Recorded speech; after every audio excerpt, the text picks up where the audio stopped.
What does Remembrance Day mean to you? I would like to share with you why I believe it is the most important day of the year, not just this year, but every year. I saw this on Facebook a few days ago, and I thought it perfectly expressed my feelings about wearing a red poppy for Remembrance Day. By all means, buy yourself a white poppy and wear it. Declare that it stands for peace and wish for peace all you want. But realize that wishing for peace has never been enough to make violent men and belligerent countries lay down their arms. I, in turn, will wear my red poppy. It is not the opposite of your white peace poppy. My red poppy does not glorify war. It recognizes the willingness of men and women to stand up for their country and its ideals in time of need to do what must be done to achieve peace. It stands for men and women who had the courage to offer themselves, if necessary, to ensure that we could live in peace. Yes, they wished for peace too, but the difference between you and them is that they gave everything so you could have it. Their sacrifice ensured that you could live in a world where you can choose to wear a white poppy. But you owe it to them to not wear it because of one simple truth. Peace has never been achieved by those who simply wish for it. 100 years ago, the war to end all wars, as it was then called, mercifully came to an end. After more than 4 years of unprecedented slaughter, at the 11th hour of the 11th day of the 11th month of 1918, the guns finally fell silent. First known as the Great War, World War I saw armies numbering in the millions, and likewise casualties, also in the millions. Beginning on August 4th, 1914, it's estimated that by November 11th, 1918, more than 20 million people had been killed, and at least 21 million more wounded. The deaths were split roughly 50-50 between military and civilian. Consider this. In 1914, Canada was less than 50 years old as a country. Our population was less than 8 million people. That's men, women, and children. Yet by the war's end, nearly 620,000 Canadians had signed up to serve, and almost 60,000 gave their lives. 25 years later, when Canadians once again answered the call to take up arms against Nazi Germany, our population had grown to over 11 million people. And before World War II ended in 1945, more than 1.1 million Canadian men and women had served in uniform, of which 44,000 made the ultimate sacrifice for the cause of freedom. Now, not to diminish our sacrifice, but worldwide, over 60 million people lost their lives. We were spared greater suffering because the fighting did not take place in our country. If ever there was a just war, surely World War II was it. For the atrocities and genocide committed by Hitler and Imperial Japan are all too well documented, as too is the suffering and death of millions of their own people under Stalin and Mao Zedong. Wishing it wouldn't happen did not save the millions killed by these men. There's an old saying that is as true today as it has been throughout history. All that is necessary for evil to triumph is for good men to do nothing. And there's another old adage that we and future generations would do well to remember. Those who forget the lessons of the past are doomed to repeat them. And that is why it is so important for us to learn about and remind others of past atrocities like the Holocaust. Attempts to reason and appease truly evil men have never prevented their future vile depravity.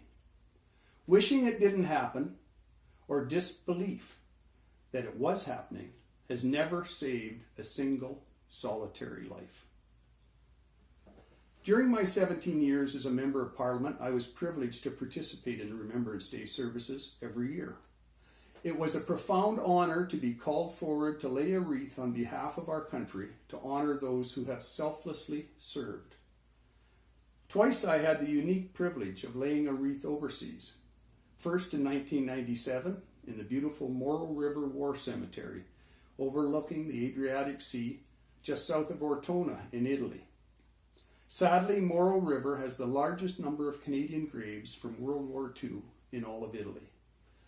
I recall that following the service, I was drawn to the grave of the youngest Canadian soldier who was buried there.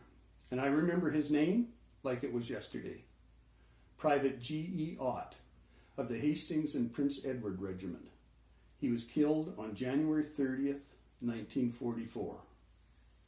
And he was just 16 years old. Then in 2007, when along with my good friend Jim Prentice, we laid a wreath on November 11th inside the Menin Gate in Ypres, Belgium. And speaking of the Menin Gate, the last post association has been in operation since July 2nd, 1928. And nightly at 8 p.m., buglers stop traffic and play the last post at the gate. Not once a year, but every single night. Of course, there were other very special moments for me, such as in April 2007, when I was present for the Queen's rededication of the restored Vimy Memorial near Arras, France. And I shall never forget the privilege of serving Christmas dinner from a field kitchen to some of our troops as they came off patrol in the forward operating area in Afghanistan. And then a few years later, when my son Heath and I undertook our 2013 battlefield pilgrimage to France, Belgium, and the Netherlands. We walked the beaches of Normandy, Dunkirk, Dieppe, and the Scheldt estuary in Holland. We visited Vimy, Passchendaele, Beaumont-Hamel, and many other battlefield sites from the First World War as well as the Second. And in between, we made a point of stopping to solemnly pay our respects at an overwhelming number of war cemeteries from both wars. As we respectfully walked amongst the seemingly endless rows of headstones, we were overcome with emotion and gratitude for the magnitude of the sacrifice. I challenge any Canadian that has ever questioned why we remember the fallen on November 11th to travel to these beautifully kept graveyards and monuments and not be overcome with gratitude for those who laid down their young lives so that we could live in freedom and peace rather than under the jackboot. If you truly want to understand, I highly recommend you consider reading the many books authored by my friend Tim Cook. Tim is a renowned historian at the Canadian War Museum in Ottawa and has written extensively about Canada's involvement in both world wars. We have so much to be thankful for here. And I guess that's why, just as my parents passed on a sense of appreciation to me, ever since they were toddlers, I have also attempted to ingrain in my children that the day they were born Canadian was like winning the lottery. And the biggest reason we are blessed to live in the best country in the world is because former generations answered the call when they were needed.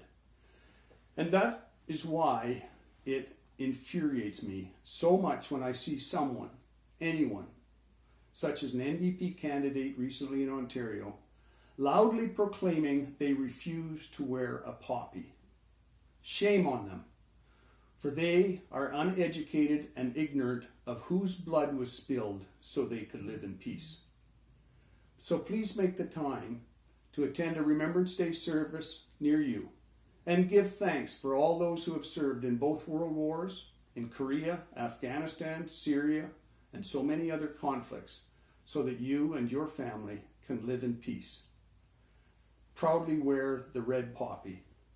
At a minimum, pause at 11 a.m. for a few minutes to show your appreciation and your respect, lest we forget.